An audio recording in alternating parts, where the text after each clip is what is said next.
ṣé ọmọ ilé ìdílé ọba ní King Wasiu or not. Ṣé gbogbo àwọn tó máa ń jọba nílẹ̀ Yorùbá a mix ẹ̀ mọ́ kankan. Wọ́n ní lọ gbé ọmọ ìdílé mi wá tí wọ́n ṣe ilé ọba. Wọ́n fi jọba lé ìdílé yẹn lórí tó bá yẹ pé ìdílé yẹn ló kàn.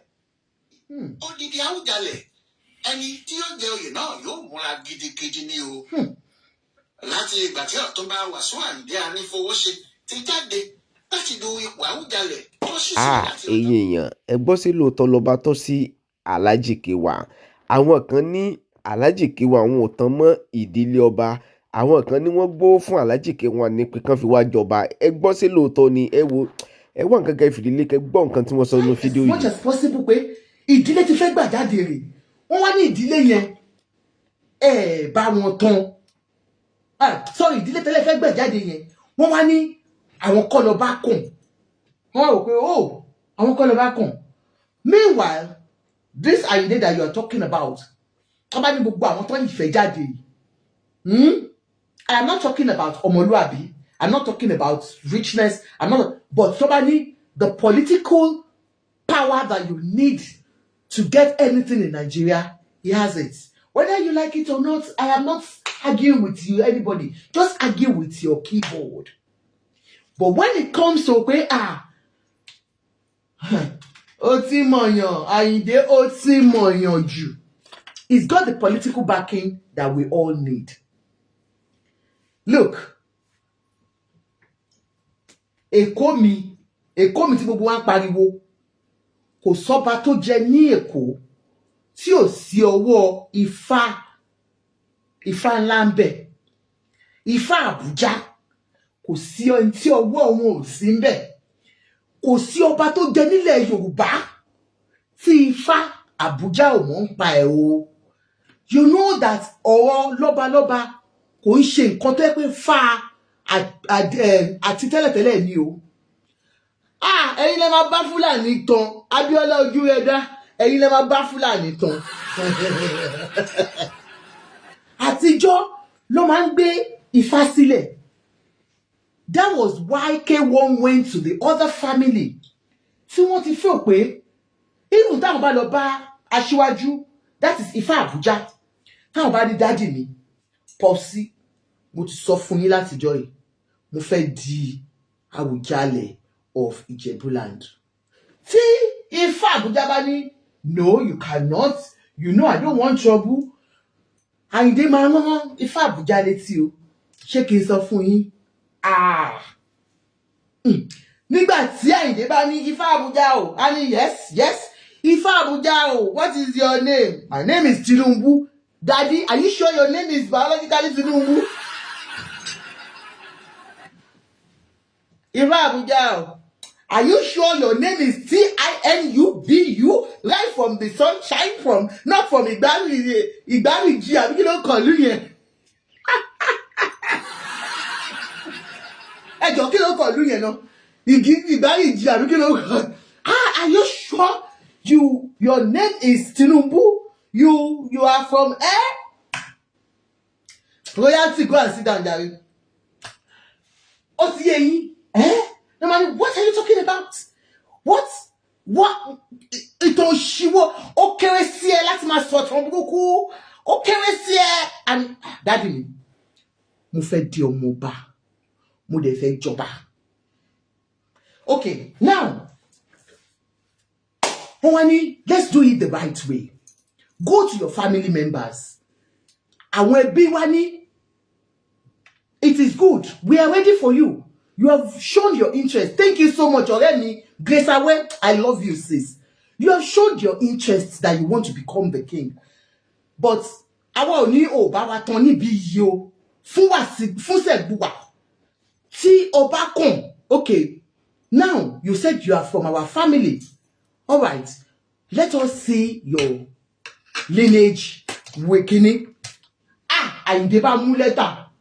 Ó ní kí ló ń ṣe yín?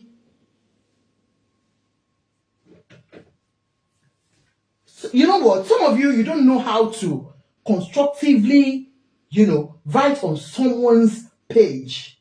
I'm not one that is looking for anybody to come and sit down. mi ò ní bú yín o, but ẹ máa lo ọpọlọ tẹ́ bá máa kọ nǹkan. Be constructive in telling somebody. You don't tell somebody you are spitting rubbish because believe me, Ayinde ò lè jọba. It is your business, and it is my business to say the way I feel. If you are not comfortable with my submission, kindly pack yourself and leave my platform. Okay? Now, jàre, ẹ̀yin èèyàn tẹ́ sọ̀rọ̀ gidi. Ó bá mú lẹ́tà, Ayinde bá ní, yeah, tí n bá tán mọ́ wọn mi ò ní sọ pé mo tán mọ́ wọn. He now wrote his own letter. Ló bá kọ bẹ́ẹ̀. Ó sọ bóun ṣe bá wọn tán. Ó sọ ìdílé ìyá, ó sọ ìdílé bàbá, ó sọ to the 7th generation. You understand? 7th generation. Royalty prince. Mi ò tí bu yín ńjọ́ tẹ́ bá ti sọ tí ò ṣe mo ń gbà mí èèyàn kàn máa sọ pé akéèyàn náà máa lo common sense. Èèyàn bú èèyàn kàn sọ fún wọn ni. Use your common sense when you come to platform. Speak reasonably. Má sọ̀rọ̀ bí ẹni tí ò gba school kọjá. Má sọ̀rọ̀ bí ẹni tí ọpọlọ ẹ̀ ti nídìí con health condition ẹ̀. Ó ti yé yín. So now ó wá ṣọ́ gbogbo wọn, ó wá kọ gbogbo ẹ̀ lẹ́yọ kọ̀ọ̀kan bóun ṣe bá wọn tán. But that was when we were expecting back from the Olori Ebi. When he showed his interest, they now said, okay, show us how you're related to this family. Fusegua family. Because the other Ebi on le joba. Fusegua no back on. Okay, let us know you. Okay? I gave an instance last week when I was talking, maybe 4 days ago. I said, when I wanted to join the Lagos Island descendants children, I wanted to join the group. Form yẹn, bó ṣe fún Ayinde ní form yẹn, bó ṣe fẹ́mi náà form nìyẹn.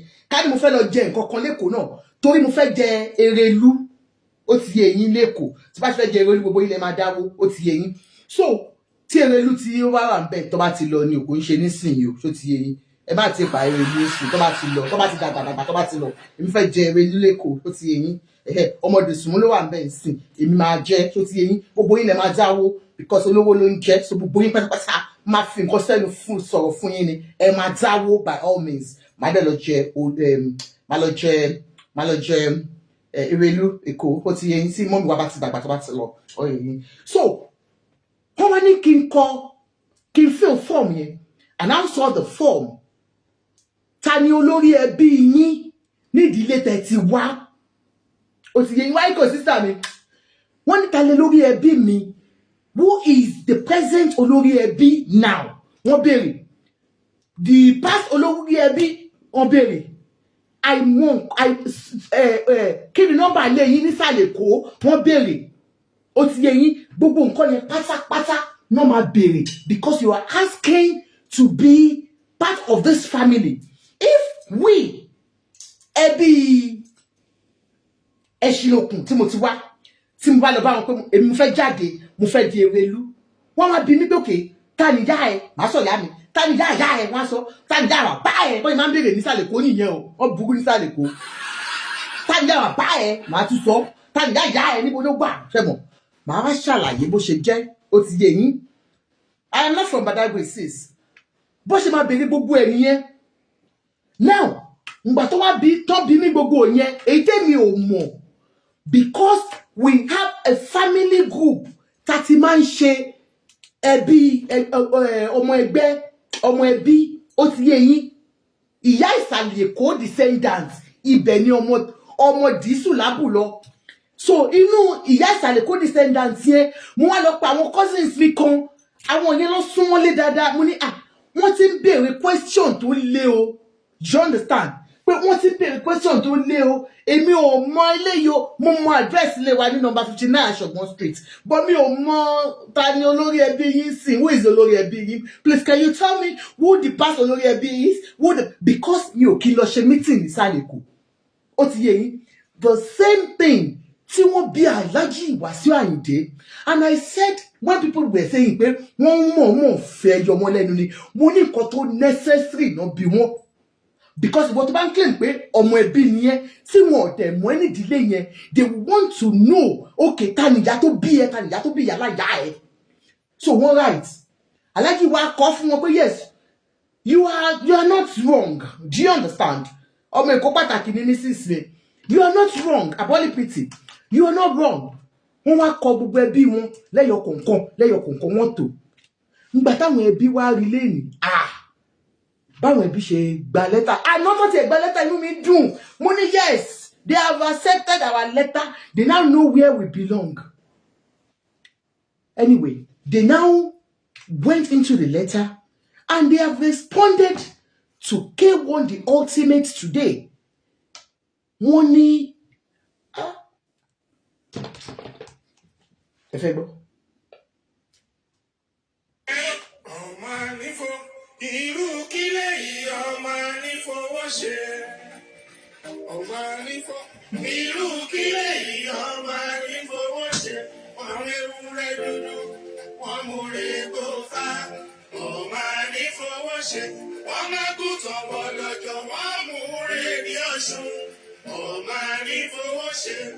Ọ̀ṣun gbàgbọ́n ọmọ ṣe pẹ̀lú omi. Ọmọ nífo wọ́n ṣe. Ẹni ọmọ nífo irú kílẹ̀ yìí ọmọ nífo wọ́n ṣe. Ọmọ nífo irú kílẹ̀ yìí ọmọ nífo wọ́n ṣe. Wọ́n ewúrẹ́ dúdú wọ́n múre kó fá. Ọmọ nífo wọ́n ṣe. Wọ́n má kú tọ̀wọ̀ lọ́jọ́ wọ́n múre ní Ọ̀ṣun. Ọmọ nífo wọ́n ṣe. Ọ̀ṣun gbàgbọ́n ọmọ ṣe pẹ̀lú omi. Ọmọ nífo wọ́n ṣe. Ẹni tí ó ṣe bí aláàrú lóyún tó lè ṣe bí alẹ́kọ̀ọ́ lọ́jà ọ̀la. Àyìnlé o, àyìnlé o. Ní àwọn ẹbí yìí náà bá gbé ẹnu síta náà bá ní Ayinde K1 àbá ẹ̀tàn.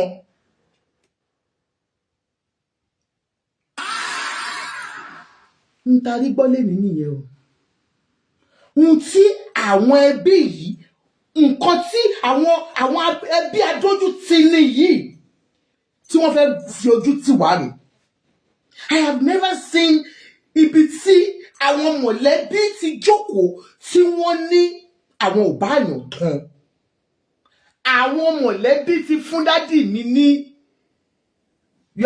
Abọ́lì àti ẹ̀ ti kọ̀ yín lọ́mọ náà àti kọ̀ yín lọ́mọ. You are no more my daddy's child. You are no more my daddy's child.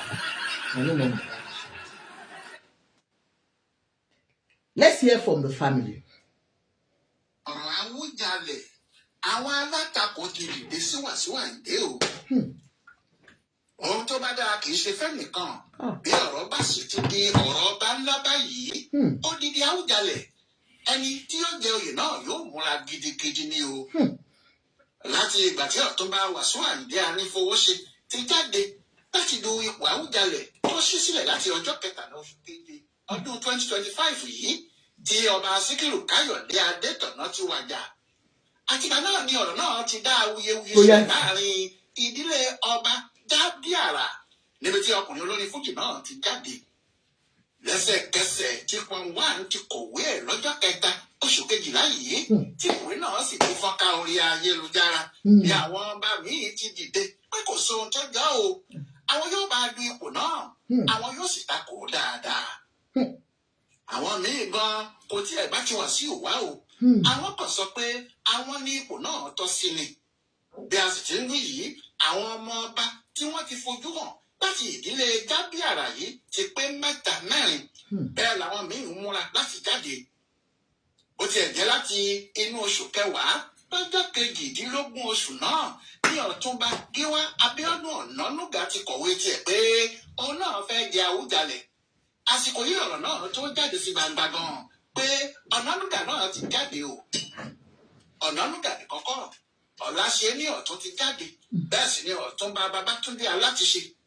Ṣùgbọ́n ẹnìkan tí ìjáde tiẹ̀ ṣẹ̀rù bá àwọn tó kù àti gbogbo àwọn ìjòyè ní Ọ̀túnba Adékúnlé Hasan. Yàtọ̀ sí pé dókítà òyìnbó kan tó ti ṣiṣẹ́ náà dé ojú àmì ni ìdílé Jade lòun náà ti wá. Ṣùgbọ́n níbi tí ọ̀rọ̀ tiẹ̀ ti yàtọ̀ ni pé níṣẹ́ lòun kó àwọn àgbààgbà ìdílé àti olóyè ńlá lágboolé wọn àti níjẹ̀bú òdejọ́. Ọmọ ọba aládẹ́kẹ̀ òkè àkó dání ìyọba Adémọ́lá Ọ̀ṣunsanmi bẹ́ẹ̀ ló mú bá àgbìmọ̀ gbogbo Ìjẹ̀bú Alhaji Fásí Yusuf àti olórí ẹbí Jade Àràgbọn ọmọọba Akínọlá Ọdẹ́dínà èyí tó fi hàn pé àwọn ẹbí náà gan mọ ohun tó fẹ́ ṣe.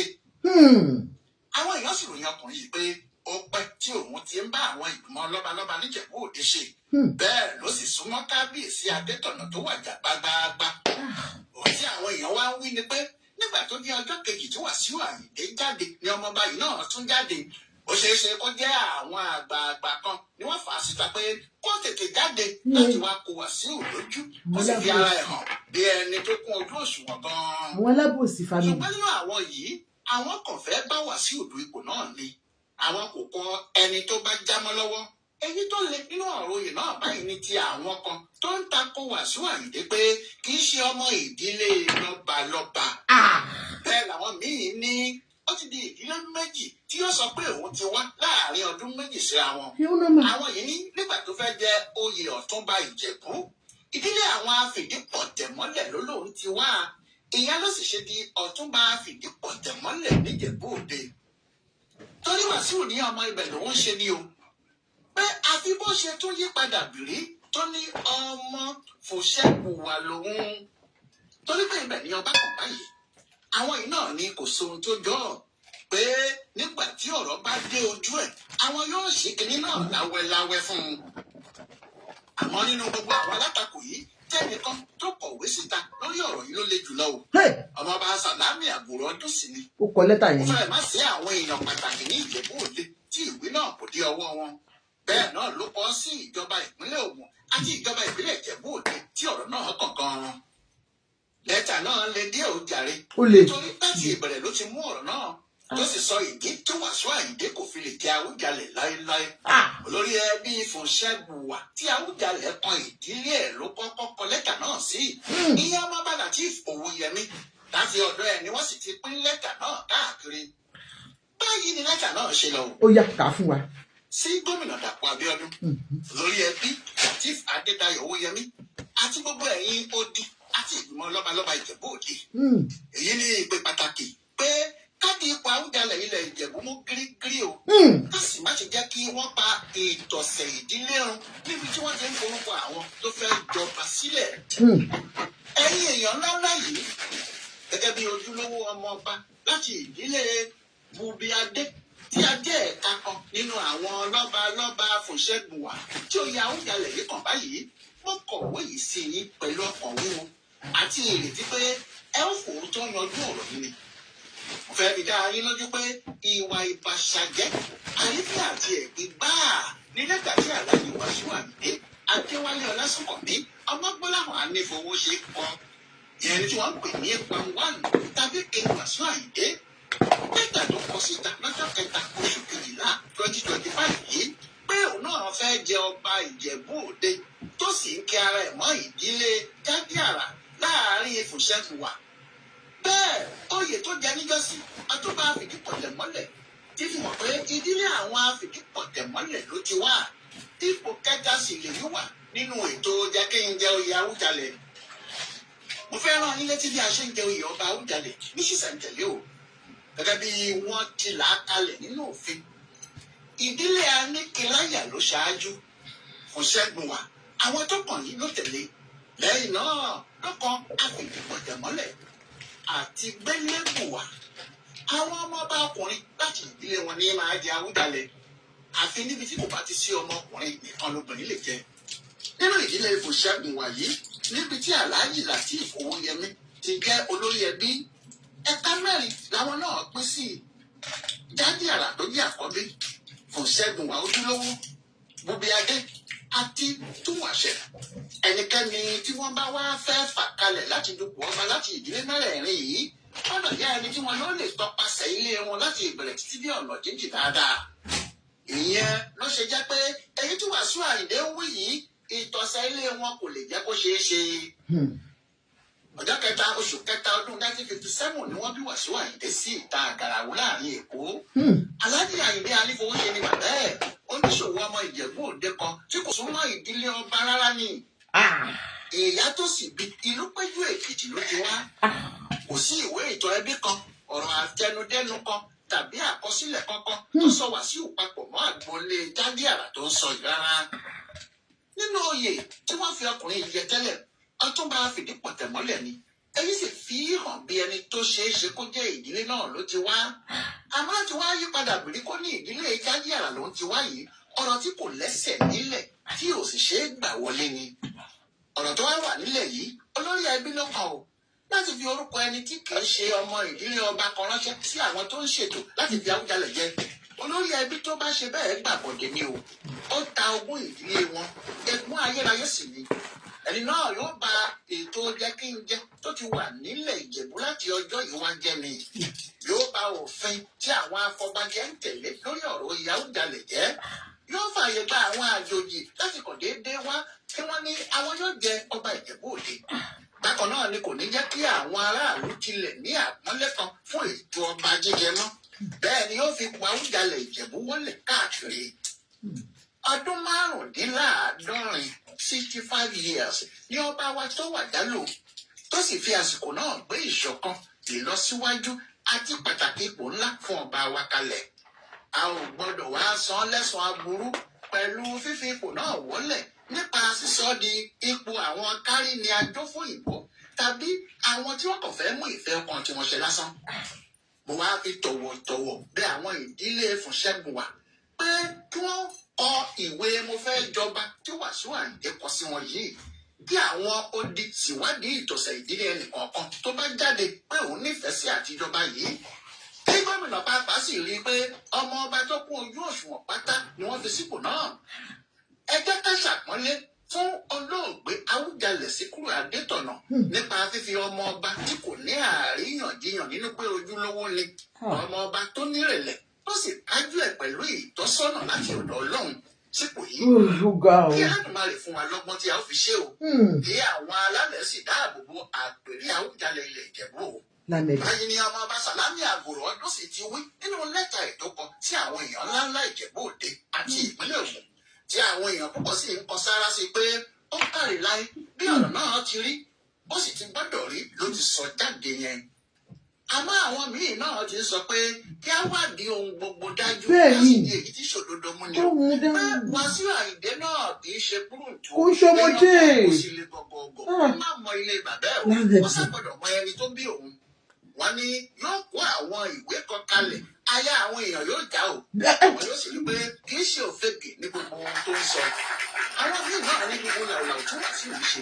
Nítorí pé ó láwọn èèyàn nígbìmọ̀ ni, ó sì ní àgbójúlé ìjọba. Àti nítorí pé kò sí ohun tí kò lè ṣẹlẹ̀ ní Nàìjíríà. Kò ní ya ẹnikẹ́ni lẹ́nu tí wọ́n bá gbé kínní náà fún o. Àwọn kan tí wọ́n wá wà nípò tí wọ́n mọ ààrẹ Bọ́lá Tinubu ni wọ́n sọ̀rọ̀ gbẹ̀yìn. Wọ́n ní àwọn mọ̀ pé bí Tinubu ti wà yẹn kò ní fààyè gba Wasiu Ayinde láti bá àṣà Ìjẹ̀bú jẹ́, pé tí kínní náà kò bá tọ́ sí Tinubu kò ní tì í lẹ́yìn láti fi tipátipá jẹ Awujale. Àfi tó bá ṣe pé lóòótọ́ ló ti ìdílé ọba wá tó sì jẹ́ àwọn ní kínní ọ̀hún kọ̀ọ̀kan. Nítorí ẹ̀ ni ìwádìí ọ̀rọ̀ náà ṣe ń lọ lọ́wọ́lọ́wọ́ o. Kò sí sẹ́nìkan tó ti lè sọ pé ibi báyìí ni ọ̀rọ̀ náà yóò já sí.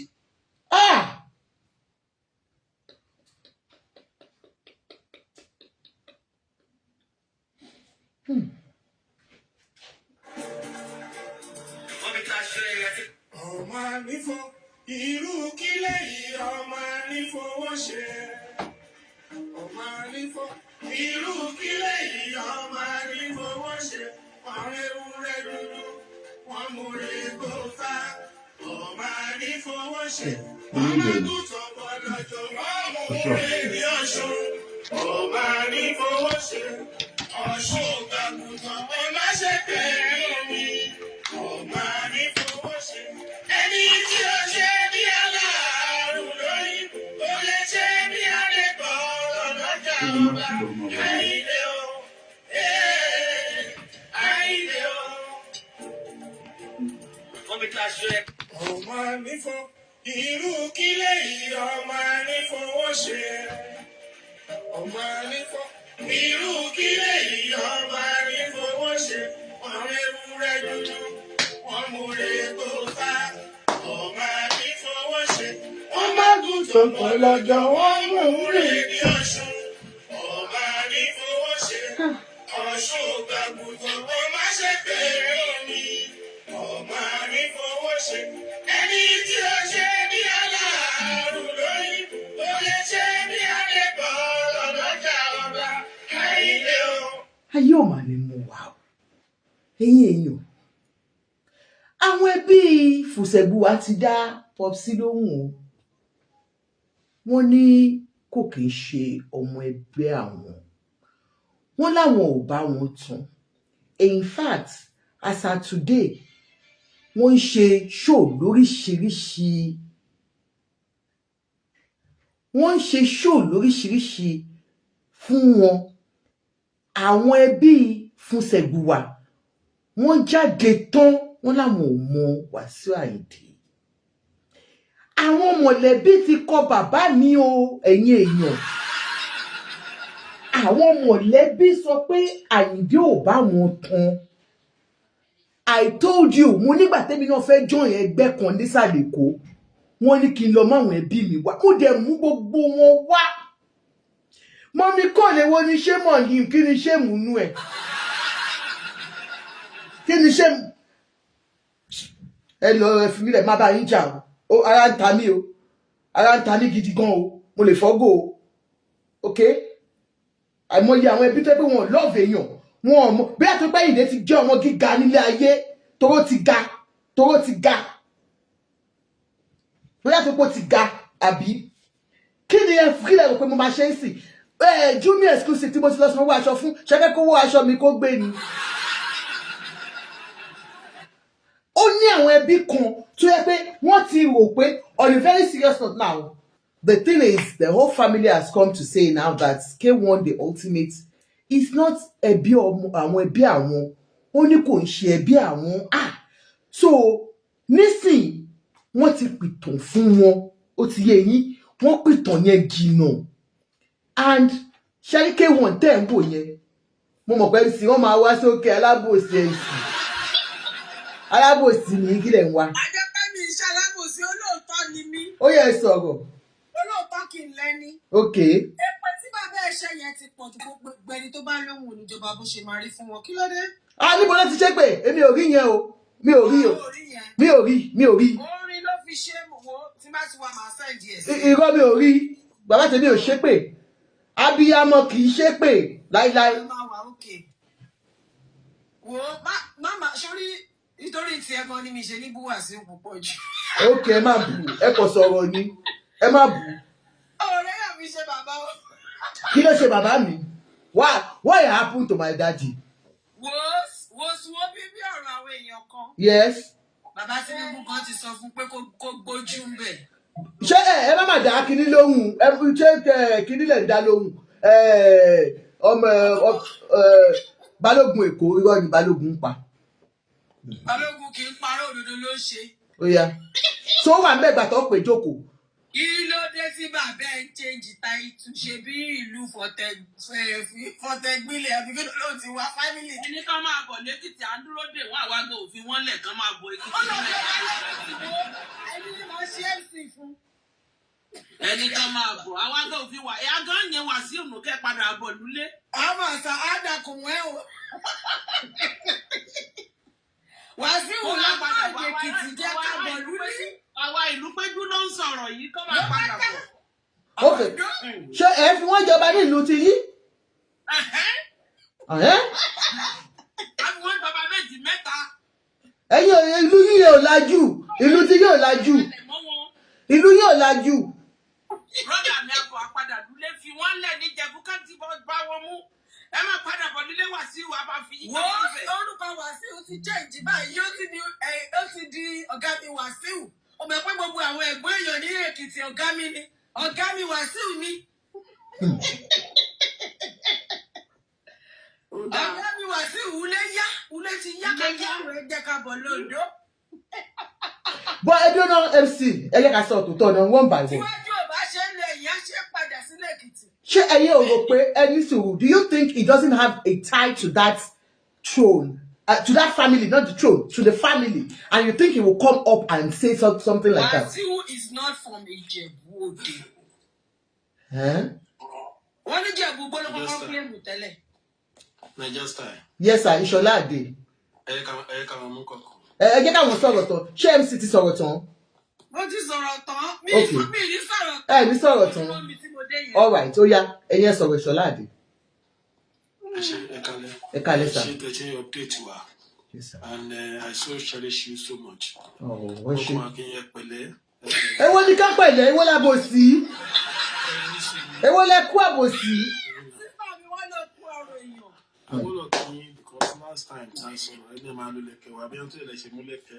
Mo gbàgbé lẹ̀kẹ̀ mi lẹ́yìn ni.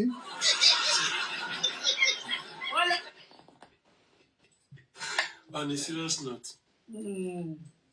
Sherry, gẹ́gẹ́ bá jẹ́ sọ ní last time that discuss, kò sí nǹkan tó possible Nigeria. Bẹ́ẹ̀ ni mo máa ń sọ bẹ́ẹ̀ o. Kò sí anything possible, anything. But Sherry lèyí tí ó ń ṣẹlẹ̀ yìí, ó lè má possible ẹni iṣẹ́ wò. Ẹ ṣáà sá. Now, Sherry, mo submit ní last time but I'm sorry about àwọn kan ò get it. Sherry Tinubu. Aṣíwájú ẹ káàbọ̀ sá. Aṣíwájú ọba máa lọ fún second term. Bàbá dẹ̀ ní ìdí ilẹ̀ Yorùbá. And again, dáàdi yín ìyẹn Ayinde is always in controversial issue. Controversial tẹ́ pé at the end of the day ẹ kàn rí pé nǹkan ẹ máa dẹ́ down ni. Ọ̀ṣẹ́lẹ̀ lèyí tí dáàdi yín lọ kọrùn bọ̀ yìí. Bẹ́ẹ̀ ni, ó lè máa go ẹ̀ kò dàbí ọ̀rọ̀ plane, kò dàbí nǹkan tó ṣẹlẹ̀. In my own opinion, ẹ rí pé àwọn ẹbí yẹn, wọ́n jáde, wọ́n ṣe fídíò gan, wọ́n lọ sí the program kan. I have the video. The man opportunity mo lè send ẹ̀ sí. Àwọn ẹbí tẹ́bọ̀, ẹ̀ṣẹ́ lóòrò tẹ̀sán. Ẹ lè play ẹ̀ fún wa, tẹ́ bá ní. I think it's my second phone and ó máa lọ bẹ́ẹ̀ wá ibi tí Wasiu ti kọrin tó níbi iṣẹ́. Àwọn ẹbí yẹn gbọ́gbọ́gbọ́. Okay. Wọ́n lọ sórí program yẹn, Baba Latif yẹn. Gbogbo wọn pátápátá, gbogbo wọn, I think they are 8. Tó jẹ́ àwọn àgbàlagbà ẹbí yẹn. Wọ́n sọ categorically nǹkan tẹ́ sọ yìí. Pé why now? Pé tábà tí ẹ̀wọ̀n tí ẹ̀wọ̀n tákì ń ṣara Ìjẹ̀bú. Pé gbogbo táyé tó ti jáde yín gbà. Wọ́n gbà lórí fìdípọ̀tẹ̀ ni. Pé there is no way tẹ́ pé Wasiu ti kiri ẹ̀ mọ́lé àwọn rí. Bí a ti bá jẹ́ ìdìbò wọ́n lè ṣe fídíò yẹn fẹ́yìn àbí fídíò yẹn fẹ́yìn mọ̀ pé yín fámílì ẹ̀ lè máa ṣe ní ìjáde ìyàwó. Maybe no, káwa aráàlú máa mọ̀. The man claim it not belong to the family. Sherry and ìyẹn kan èkejì. Nǹkan táwọn alájẹ̀bọ̀ ń sọ ni pé àwọn ò ní gbogbo nǹkan tí yàn fi ń jọba ní Ayinde ní, which is tí gbogbo àtàfaramọ́ ní last time tí a kò bí. But Sherry, àwọn bí ipò ọba kan wà tó yẹ pé kò tẹ́ ṣọ́ọ̀bù kò ń ṣe irú ọba Ìjẹ̀bú yẹn mo sọ ní last time. Káláwọn ọba míì tó jẹ́ bí even ibi táwọn Tinubu tó máa ń ṣe dé wọ́n ṣe fẹ́ẹ́ lè kọ́ ló tẹ́ pé mi ní dárúkọ ẹ̀. Bàbá yẹn náà lára àwọn olóṣèlú ni ó ti kú nísìn. Ó wà lára àwọn tó mú Tinubu wá láti bàbá yẹn wà lára àwọn tó mú Tinubu wá l'Amẹ́ríkà kó wá jẹ́ Lagos State governor. Bàbá yẹn ni Minister of Communication láyé ìjọba UPN. Kó tó gbàjọba kí Buhari tó gbàjọba mi fẹ́ dárúkọ bàbá yẹn ó ti kú nísìn. Okay, sir. Ibi tí òun náà lọ du ọba kan tí ní Abẹ́òkúta wọ́n láti create ipò ọba fún bàbá yẹn. Bàbá yẹn ọmọ ẹ̀ ní vice governor Lagos State nísìn. Deputy governor. Deputy governor, yes, Hamzat. Yeah, bàbá yẹn bàbá Fẹ́mi Hamzat àwọn lọmọ Tinubu Alhaji Hamzat. Ọ̀rẹ́ dáàdi mi ni. Ní Arúgbó ni wọ́n kọ́kọ́ kọ́lé sí ní Mushin. Ọ̀rẹ́ dáàdi mi ni àáfà bàbá yẹn. So wọ́n ní kọ́ gbogbo àwọn bọ̀dá Hamzat bọ̀dá Gani mẹ́rin ni wọ́n àwọn bọ̀dá yẹn. So ibi tí bàbá yẹn náà du ipò ọba kan nílùú wọn l'Abẹ́òkúta wọ́n ṣe débi pé wọ́n create ọba fún bàbá yẹn. She understand. So bọ̀ ṣe rí tìjẹ̀bú yìí kò lè ó máa difficult fáwọn Tinubu láti ṣe irú nǹkan bẹ́ẹ̀. Ó máa difficult gan because táwọn ará ilé bá sọ pé ẹ̀ kì í ṣe bí àwọn Kọ́má lè lọ impose kan, ó lè da democracy gan rú. Tí à ń sọ, ó lè dàrú. Màá dẹ̀ rí pé àwọn wọn ò ní fẹ́ ṣe bẹ́ẹ̀. Ẹ fẹ́ ká tún gba bí wò. Ẹ yẹ ká bàgà bí wò. Ìyẹn ò ní nílé bàbá kó má nílé ìyá. Bẹ́ẹ̀ni sà. So tó máa fi ẹ jọba, gbogbo wa la mọ̀, anybody mọ̀ pé Ayinde máa ń kẹrẹ àmọ́ fi ti gbọ́ tẹ̀ Akílẹ̀ Ìjẹ̀bú gbogbo ẹ̀. This is the first time tí mi náà máa kọ́ gbọ́ pé bàbá Farouk ń pera wọn nẹ́bí yẹn ní gẹ́gẹ́ bẹ́ẹ̀ nìkan tó lè mọ fọ́lò wọn. Ìjàgbá. Sẹ́yìn náà gẹ́gẹ́ bí ọmọ wọn, mo sure pé ẹ̀yin náà tẹ́bà ní fọ́lò dáàdì yín, ẹ̀yin náà ṣe máa gbọ́ pé ẹ belong sí family yẹn. No, wọ́n ti máa ń sọ bóyá ẹ̀gbọ́n dáadáa tẹ́lẹ̀. Okay, wọ́n ti máa ń sọ fún yín. No, wọ́n máa ń gbà mí nígbà míì, wọ́n máa ń kọ́ mú mi nígbà míì. So on my own submission, ẹ kì í ṣe dáadó báyìí lọ káwọn míì sọ̀rọ̀, but because ibi tọ́rọ̀ yẹn lọ tí àbábà tí Ayinde wà fẹ́ dà lóru, I think he should hands up by now. Okay. By now. Thank you very much. So your own submission is the fact that tí wọ́n bá yẹ pé wọ́n fẹ́ sọ òótọ́ gẹ́gẹ́ bí àgbàlagbà tó ń jẹ́ and tó jẹ́ pé Democrats náà ni wọ́n, that he should be sincere with his ambition. Of course, wọ́n ní ẹ̀tọ́ gẹ́gẹ́ bí ọmọ ọba ìdílé ọba ló ti wá. Ṣùgbọ́n this particular family dáàdì mi ẹ̀yin mò ń bá wí o, I am speaking directly to K1 the ultimate and his people. Ṣẹ́rí ọgbọ́n ọlọ́gbọ́n kò ń jẹ́ ká pe àgbà ní wèrè. And òótọ́, we all joke, we laugh, we do all these things. But there are a lot of things that people say on platforms, on social media, that máa fẹ́ kí àwa tá bá jẹ́ ọlọ́gbọ́n ká máa mú dání lẹ́yọ kọ̀ọ̀kan. K1 láti ìgbà tí ẹ ti sọ pé ẹ fẹ́ jẹ ọba yìí, tó ti wù yín, tó dẹ̀ ti mú ẹlẹ́dàá yín, láti ìgbà tẹ́ ti lọ dé olórí ọmọ ọba, tẹ́ ṣe ritual yẹn, ẹ rí pé àwọn míì kan tó ti mọ̀ pé ó wù yín, wọ́n ti ń fi style sọ fún yín pé ẹ tó bẹ́ẹ̀. Not because they don't love you, but they feel that it is not your time yet. Somebody was talking to me yesterday. Wọ́n ní, of course, Ayinde, wọ́n ní entitlement to it. Wọ́n ní ṣùgbọ́n gbogbo àwa tá bá jẹ́ agbẹnusọ wọn, tá bá jẹ́ ẹni tá bá really love wọn, ká sọ fún Ayinde wípé kán jọ kán má da ìlú rú. Show we thank you so much. Wọ́n ní ká bẹ̀ wọ́n. Wọ́n ní ká bẹ̀ K1 the ultimate wípé kán jọ kán má da ìlú Nàìjíríà o. Because when you talk of the political backing, out of all of them, tí bọ́n wá sọ pé àwọn fẹ́ jẹ ọba ní ilẹ̀ Yorùbá, tó bá lẹ́yìn tó súnmọ́ ẹni tó lè fi jẹ gangan, this is the person. Nígbà tí Ọọ̀ni of Ifẹ̀ máa jọba, wọn ò close mọ́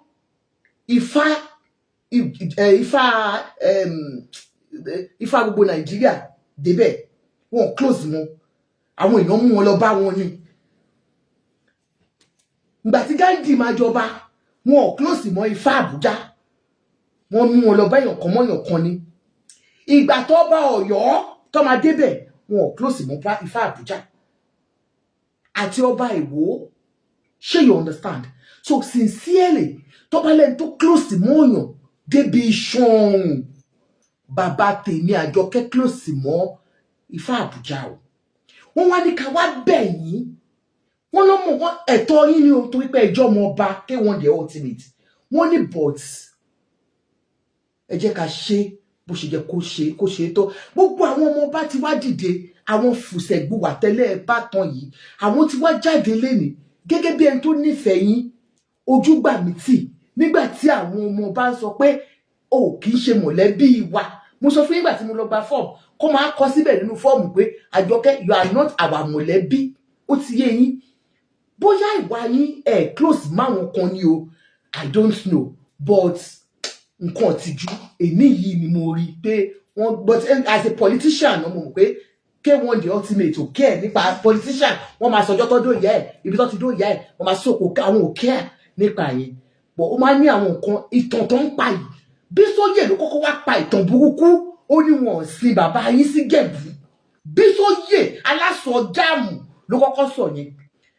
Then àwọn ẹbí yẹn gangan tí wọ́n gbé story fún Bísóyè wọn ò wá fi bò mọ́ wọ́n ti jáde lẹ́nu ẹ kí n gbẹ́nu dákẹ́ kí Júmì kó bá wa gbóhùn sókè mo fẹ́ clap fúnra mi ní nǹkan tó ń dùn yẹn kí ló ń pa yín lé kí ló fà ẹ̀rìn nǹkan tó ń dùn yẹn dẹ̀ rẹ́rìn. mo fẹ́ bèrè question lọ́wọ́ yín mo ń lọ sí ẹjọ́ ẹ má bínú màá ẹjọ́ protocol everyone. I am called kí ló ṣẹlẹ̀. and Niger style mo kàn fẹ́ bèrè ẹ má mọ̀ ju mo fẹ́ bèrè question mẹ́ta péré ni mo fẹ́ kẹ́ dáhùn. ẹjọ́ ṣé tí dáàdi yín bá joyè ṣé wọ́n sì máa kọrin àbí wọn. mo ti dá yín lóhùn jọ ìmú ni wọn kọrin mọ́ Àjọkẹ́mi ẹ ṣe. Okay, so number 2 ṣé wọ́n ti incident kan tó gbẹ́yàn kan létí ṣé tí dáàdi yín bá dé orí àpèrè ṣé wọ́n máa wà kámà wọn ò ní máa kanra. Okay. ṣé mo pé as ọba ó ti yé mi. ọba máa ń gba gbogbo ẹni sùúrù mo kàn fẹ́ honestly ẹ jẹ́ ká ṣe wà serious. ṣé ní second question tẹ́ bèrè yín. because at the end of the day if you're going to tell ọba máa jẹ olórí mà do you understand wọ́n ní àti èèyàn máa you will have the quality and somebody who is temperamental somebody that way as he's very nice he's a nice man at the end of the day ẹ wo bó ṣe gbá cameraman yẹn létí ní jọta rẹ tó it's on social media ma so ká ní pé okay kó wà lórí oyè ń sìn so àwọn awẹ̀fọ́ba àbí kí ló dé àwọn tó máa ń tẹ̀lé Ọọ̀ni of Ifẹ̀ kiri yẹn tó máa ń bá wọn gbé nǹkan yẹn kọ́kàn rọra bóyá kán ṣe mistake tẹ kábíyèsí mọ́lẹ̀ ṣe mọ̀ pé ìgbà tí lè yọ so how can he reassure people that all that kind of behaviour àwọn behaviour kan ṣẹ́rí èèyàn kí n dàgbà dé bì kan àwọn ọmọ tó ń bí sí la máa sọ̀rọ̀ fáwọn òbí wa you understand how can you reassure àwọn aráàlú pé àwọn ìwà burúkú tó wà lọ́wọ́ wọn yẹn àwọn ìwà táwa mọ̀ nìyẹn àwọn míì wà tí ò jẹyọ síta rárá how can you reassure us pé wọ́n máa fi ọwọ́ ìwà burúkú yẹn wọ́n máa fi bolẹ̀ kò ní bá wọn dé orí àpèrè tán jù yẹn tán bá débẹ̀ o. That's my question.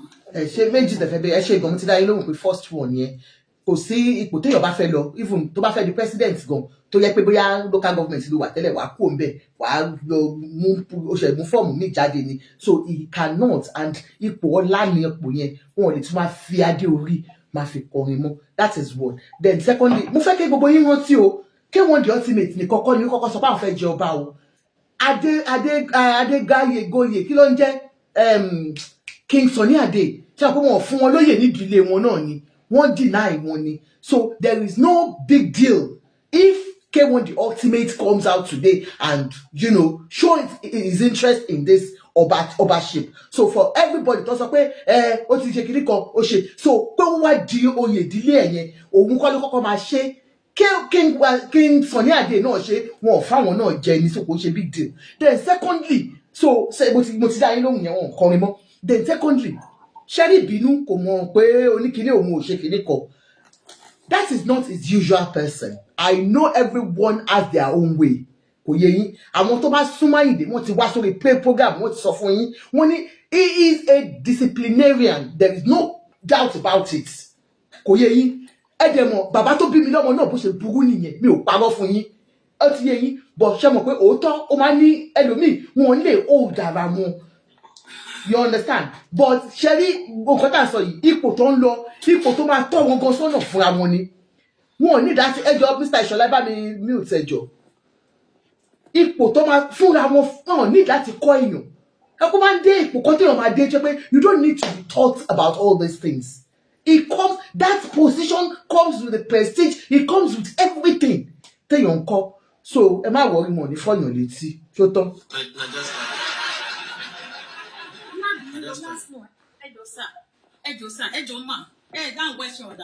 Third one béèrè méjì lẹ béèrè mo lè sọ.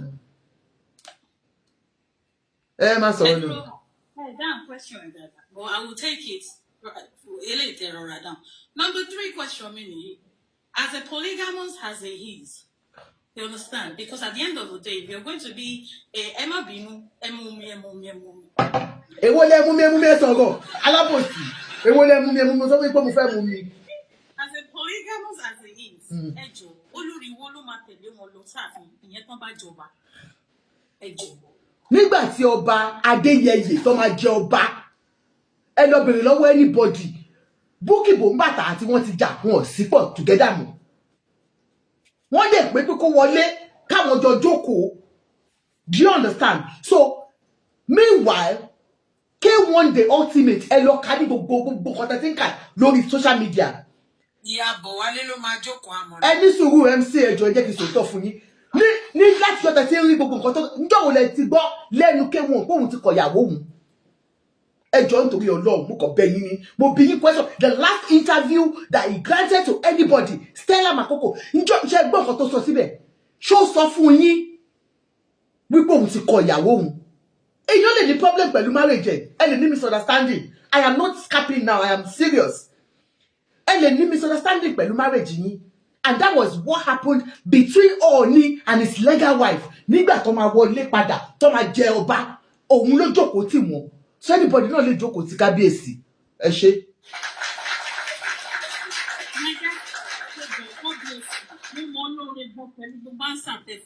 However, the last one, however,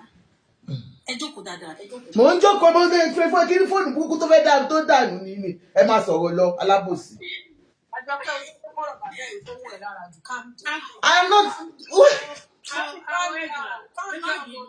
However, ẹjọ́ tó bá yẹ pé tòótọ́ ni K1 kó jẹ́ pé dáàdì wọn àti mọ́mì wọn wọ́n tọ́ mọ́ po àwọn ìdílé méjèèjì tó dárúkọ yẹn.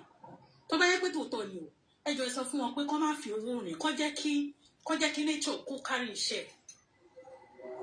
Kó má fi owó rìn, tó bá yẹ pé tòótọ́ ni o, kó má fi owó rìn. Kó ṣe eléyìí láì jẹ́ pé wọ́n rí backup Tinubu or any other political people. Kó ṣe tó bá fẹ́ ṣe dáadáa, tó dẹ́ báwọn náà dẹ̀ mọ̀ pé ó tọ́ sí wọn ní tòótọ́ ní tilẹ̀ ń tọ́lọ́run.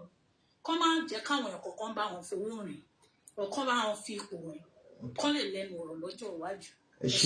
Thank you very much. Bobo perfect mo. Thank you. I will answer you. Ẹ ṣé ó dàbọ̀. Ẹ máa lọ. Màá kàn dá lóhùn. Ẹ kí sáré dá wọn lóhùn. Ṣẹ́rí kò sí ẹni tó fẹ́ dé ipò ọba nílẹ̀ Yorùbá tí ò ní lo connection kó mọ àwọn olóṣèlú. Ó ti yé yín. Olóṣèlú owó ní tó fi ń jọba nìyẹn.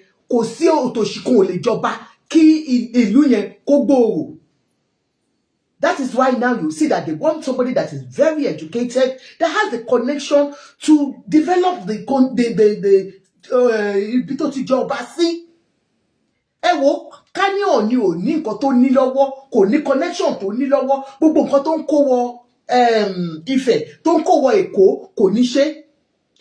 He doesn't own all those things, Ojaja Mall, Ojaja Hotels, no, not his own money, but the connection of people. Èèyàn láṣọ èèyàn. So that is that. Ẹ ṣé gan ni. But òótọ́ ọ̀rọ̀ ni pé kán lọ ní bó ṣe jẹ́ kán ṣe òótọ́ pẹ̀lú ẹ̀.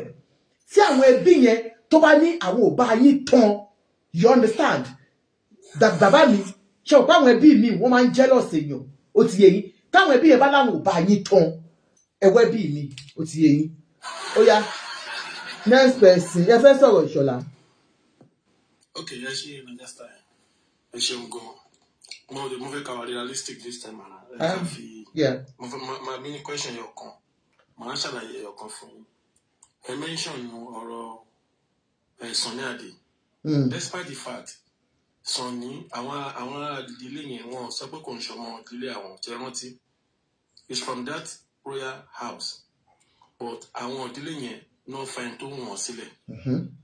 Tẹ́ bá rántí because mo inú mi dùn pé ẹ current ẹ̀jẹ̀ mọ́ bó ṣe ń lọ. And at the same time, Ọọ̀ni àwọn ilé yẹn ò sọ pé kò ń ṣọmọ ìdílé òun. Tẹ́ bá rántí ẹnìkan wà tẹ́ pé ó tọ́ sí nídìílé yẹn. But torí pé Ọọ̀ni young, kò mo follow story yẹn. Torí pé Ọọ̀ni ó young nínú ìdílé yẹn, ó dẹ̀ lówó lọ́wọ́, ó gbajúmọ̀. You are wrong, brother. Ẹni sùúrù sà. Òun pẹ̀lú ẹ̀gbọ́n ẹ̀ lọ́jọ́ pull it out. No. Ẹni sùúrù náà. Olóyè Ifẹ̀ ni mo ló bá ẹ sọ̀rọ̀ yẹn ní so mo yẹ kọ́. Ẹni sùúrù ẹ̀dùn. We are not arguing. Nǹkan tí social media àti nǹkan tí mo ní iṣẹ́ mọ̀ fẹ́. Now, nǹkan tí mo fẹ́ fàyọ̀ bẹ̀ ni pé ẹ̀gbọ́n ẹ̀ àbúrò ẹ̀ definitely is from that royal house. You understand? The argument are lórí paper ń gbà yẹn ni pé ó ń bá ẹ̀gbọ́n ẹ̀dùn ó ń bá àbúrò ẹ̀dùn. The family denounce no one. Okay, ẹ ká tún wá fi ti England tí gbogbo àjọ wa ẹ ká fi ṣàpèjúwe. On a good note, tọ́wádé kíkún èèyàn lẹ́kọ̀ọ́ tó lọ kò ní yan bàbá tó wà bẹ́ẹ̀ nísìn. Ṣé understand gbogbo nǹkan táwọn ò ní pé Williams ló máa jọba as a young guy ẹ rántí gbogbo wa kíkún ètò kó gbogbo wa we are even everybody bàbá yẹn máa fọmọ ẹ̀ sílẹ̀ but ṣe rí ipò àti power tussle kò sẹ́ni tó máa ń fẹ́ fílẹ̀ tó bá ti kàn but nítorí pé ó ti wà nínú àṣebọ̀ wọ́n máa ń program kan pé àkọ́bí ló máa ń jẹ́ wọ́n ṣe lọ bẹ́ẹ̀ ní England níbí but kálí àbáyẹn fẹ́ ṣe dání tó wá pé ní bàbá tó jọba ní ìsìn England ọmọ mi máa falẹ̀ but it doesn't work like that from individual. Now ẹ ká wá padà sí nǹkan tá à ń debate ní ìsìn sọ pé kẹwàá realistic ẹ̀ ń gbọ́dẹ̀ kẹsàn stand yín. ṣe rí tí ẹbí kò lè ṣẹbí tí ò ní kí ló máa ń pè tó kì í ní head of family olórí ẹbí máa wà everywhere ní gbogbo àwọn ọdún yẹn tí kò ń ṣe nìkan kò ń ṣe méjì kò ń ṣe mẹ́ta ìfúngan kò ṣe mẹ́rin there's a video tó jáde of recent lórí social media. láti inú wí gbogbo ẹ̀ lẹ́nu. tó wá sọ pé ní tàwọn wọ́n dẹ̀ fi gbogbo nǹkan bá kẹ́rọ pé Ayinde is not from that family. pé àwọn dẹ̀ ṣe ń dúró pé gbogbo nǹkan tó kọ yẹn ẹni tó sáyìn fún nínú àwọn ọmọ ìdílé kan ni wípé kan ó lórúkọ tí màá yẹn ń jẹ́ níjẹ̀bù tẹ́gbẹ́ tó bá kọ́ gbogbo ìjẹ̀bù ló mọ̀ wípé it's also a controversial man. ẹni tó sáyìn nípa ẹ̀rí bọ́ọ̀ yìí sọ nìyẹn nínú fídíò yẹn I got it. Now in my own opinion gẹ́gẹ́ bẹ́ẹ̀ yìí náà we know you for truth ẹ̀ka pàtẹ́lẹ́tì we all know Ayinde get everything tí wọ́n fi ń jọ yìí but máa support mo dẹ̀ máa tún fẹ́ ká ṣe bọ́n ṣe ń ṣe gẹ́gẹ́ bí nǹkan tí àǹtí tó sọ̀rọ̀ láti ṣe tó bá yẹ pé bọ́tìn àbí pé kíyàn fọwọ́ lágbáràn lójú kí gbogbo wa ẹ̀mọ̀kan tó bá ṣe bẹ́ẹ̀ kò ní dáa they should not do that we are not compromising pé bàbá Ayinde ò ní gbogbo nǹkan tí wọ́n fi ń gbé ẹ gbàgbé kó wọ́n bá ṣe gbogbo à ń gbẹ̀ràn lójú à ń ṣe wo kínní yẹn tí wọ́n ti dáhùn ọ̀pọ̀ kó máa drop ẹ̀ mi ì tí ì rí ọba ẹ má bínú nàìjíríà nǹkan tó fẹ́ sọ yìí mi ì tí ọba tó burú tó ọba Akínolú nínú gbogbo àwọn ọba tó wà nísìn. kò sí rọ́ńbẹ́ kò sí rọ́ńbẹ́ Làgàtà la máa ń pè ní sàlẹ̀ kó kò sí rọ́ńbẹ́ Làgàtà ló ń jẹ́ Làgàtà. mo léèyàn tẹ́ pọ̀ ọlọ́pàá ló máa ń dún sẹ́yìn bàbá Akínolú báyìí tó bá ti ṣẹ̀wọ̀n nínú ààfin ọlọ́pàá ni ó máa ní kọ́ lọ tí wọ́n mọ́ gàdúrùm ní pẹ̀lú ìjọba tó yẹn up till now. So gbogbo àwọn ọlọ́pàá tó máa ń lọ síbẹ̀ yẹn they come from Ireland ẹyẹ yín tó bá dẹ̀ máa send ọlọ́pàá lọ sí Ireland bàbá ló máa sọ ọlọ́pàá tó ń fẹ́ ó máa fẹ́ DPO gbàrà mẹ́tò iṣẹ́ ọlọ́pàá yẹn ṣe wà gbọ́ pẹ̀lú ẹ̀ náà torí pé ó tọ́ sí wọ́n gbé fún un àjẹgbọ́ pé kò ṣàlàyé yẹn but now when the family now come out as an last time I discuss ọ̀rọ̀ yìí gbogbo alára àríyìn pé bàbá ó tọ́ àti gbogbo nǹkan tẹ́lẹ̀ ìbọ̀dì kọ gbogbo story but tó lè rí bá ṣe pé wò sínú ẹbí àwọn how do we clarify that one two tí mo fẹ́ bí yín pé if you are in that position tó yẹ pé ẹ̀yin ló lórí ẹbí yẹn oye tẹ̀lé fẹ́ pé ẹnìkan is not definitely máa ma bí kò sí bó lórí ẹbí òṣèlú ẹbí kò sí mọ̀ṣẹ́ ní mọ̀ story tó mọ̀ yàn kan kò sí kò possible and gbogbo wa dáadẹ mọ̀ àwọn tẹ́ pé I belong to that Ìjẹ̀bú whatever pé gbogbo nǹkan tá a mọ̀ tí àyè máa ń sọ ni pé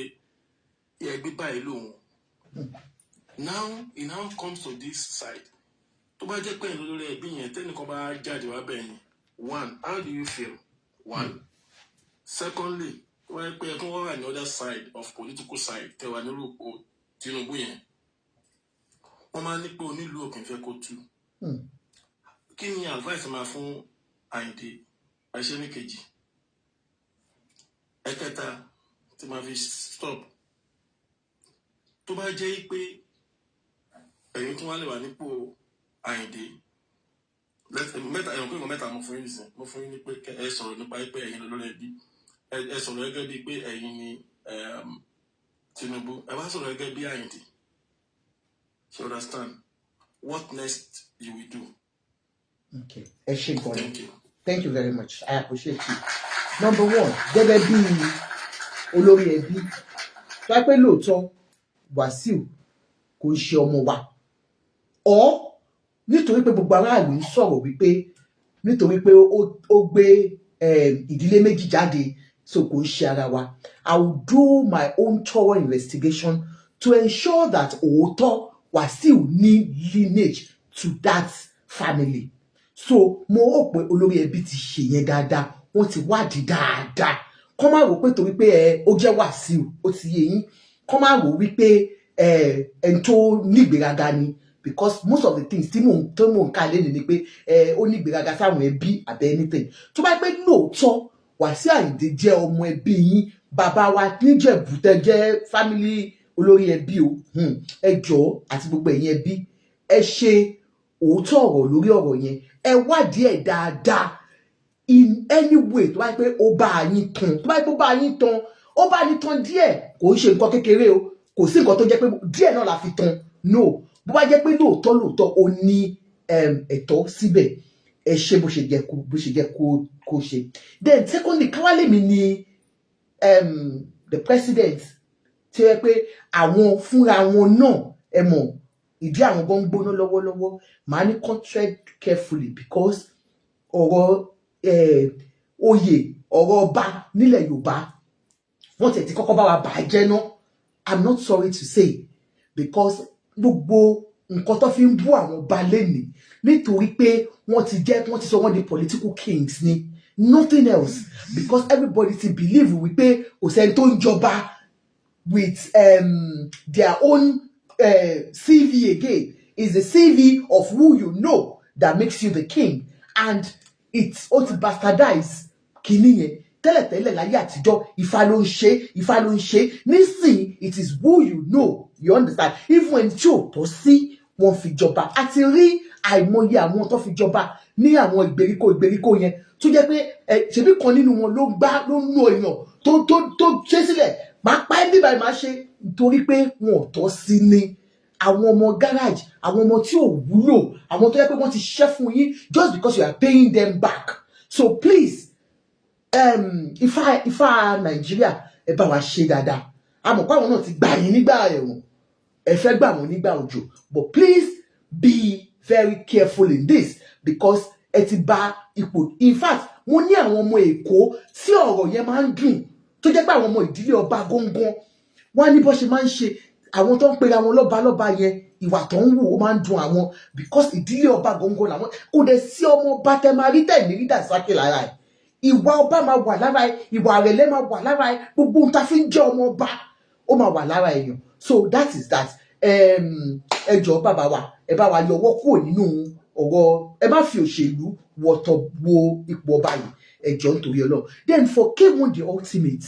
èmi advice mi gẹ́gẹ́ bí ọmọ tó nífẹ̀ẹ́ wọn Ọlọ́run bá dẹ̀ rí inú mi I would say ẹ má fi nǹkan tí ò ṣe wá nǹkan tí ẹ fẹ́ I don't know how to say it like wọ́n ní wọ́n fẹ́yàn jẹ lèmọ́mù wọn wá oúnjẹ sẹ́ríkì it is the truth God has blessed you so much I know you are entitled to this if truly you belong to a royal family I've said it ọmọ ìṣinokù ni mí wọ́n láwọn ọmọ wa lè jọba ń tọ́ sọ fún wa nìyẹn nídìílé wa so táwọn ọmọ wa lè fẹ́ jọba tó bá di lọ́la tọ́mọ mi ọkùnrin bá ní òun fẹ́ wá jẹ ọba mi ò ní fẹ́ kéèyàn kọ́kọ́ wá takò wípé torí pé ojú ọmọbìnrin tó wọ́n ti sọ fún apá ọmọbìnrin lè jọba ní ọmọ ìṣinokùn ṣó ti yé yín so if it is true that you are not related to this new family that you are claiming to be related to ẹ wo ìtàn tó ń pa fún yín kò ń ṣe ìtàn rẹ rárá ẹ jọ̀ọ́ mo fẹ́ kẹ́ ẹ go back díẹ̀ ẹ jọ̀ọ́ nítorí Ọlọ́run kò sí tìjú nínú pé èèyàn dú oyè mo sọ fún yín Sọ̀ní Adé lọ dú oyè rí ìgbà tí ò dẹ̀ ṣe ó padà sílé ilé Sanmí wọ́n ló dùn oyè lọ ẹ jọ̀ọ́ nítorí Ọlọ́run we love you and I deeply love you we still want you we want ẹ̀mí yín la fẹ́ àfẹ́ òkú yín torí àwọn ọmọ Ìjẹ̀bú bó ṣe ń ṣe bí ìgbà tẹ́ pé wọ́n ní wọn ò fẹ́ lóyè òun dárin ṣe ti understand you can see tẹ́ bá wò gangan tẹ́ bá fẹ́ ṣe òótọ́ fúnra yín K1 the ultimate ẹ̀yin wò ó gbogbo àwọn tó ń pariwo kò ń ṣe àwọn tó ń jẹ lábẹ́ yín o kò ń ṣe àwọn sycophants o ẹ wo àwọn tó ń sọ òótọ́ ọ̀rọ̀ wípé look if you are not wanted by this family, táwọn ẹbí tí wọ́n jáde lẹ́nu tí wọ́n wá ń ṣe show káàkiri àmọ́ rí o kò ṣe bí wá o kò it tells you that you are not wanted on that throne. Ẹ wà careful. Ọlọ́run á fún yín ṣe o. Ẹ ṣé o bàbá mi tó béèrè question. God bless you. Next person. Jumi OTV, sister mi. Ẹ sọ̀rọ̀. Mama Mia, thank you so much. Mama mi, Jumi ló fi dáná dá àpò máa sọ̀rọ̀ sí. Ó dà pé wọ́n ti ready. Ọmọ àrò, ó dà pé. Ọmọ arúgbó ọjọ́. Ẹ káalẹ́ sà, dádì mi, ẹ káàbọ̀ sà. Ẹ káalẹ́. Yes, sir. Yes, sir. God bless you, ma. Yes, sir. Yeah, the only thing take me can ring company. Abu Amel, thank you. Nobody can compare my own view about Wasiu being Oba of Ijebu. I will quietly advise him to please forget about this thing. Yeah. Because you see, one thing to common pẹ̀lú Yoruba. Any notice ni pé Yorùbá wọ́n hate successful people. Tó bá ń fẹ́ climb up. And when Ọ̀túnba Ṣùbọ́mi was alive, ó try àti wọ́n ti ń rí awuyewuye kan. Bàbá yẹn ìgbà táwọn ọmọ ẹ̀ kìíní kan ọmọ ẹ̀ ń jẹ́ kòkò ní káwọn ọmọ ẹ̀ súnmọ́ yàn. Nísìnyí ó dà pé wọ́n ti fẹ́ rí pé bàbá yẹn ti fẹ́ kú. Ṣùbọ́mi Balógun o. The people are saying sort of things. You understand? I know a lot, even right from Oshijuade. I think that Shijuade Olubushi to Jackie Kinon Kurupe, ye to debate. I'm a Bosheri now. I'm a moto Tora fan for Baje. One low for more than 10 years. Yeah, we know. You understand? Kí ni kì í ṣe ní ló ti bàjẹ́ pé kì í ṣe pé ìgbà Wasiu ló ti bàjẹ́. And I know Tinubu for person. This kind of issue, Tinubu will never interfere. Because 2027, if you not allow this kind of thing, Ijebu kì í ṣe ìlú tó jẹ́ pé we can just toy with. A lot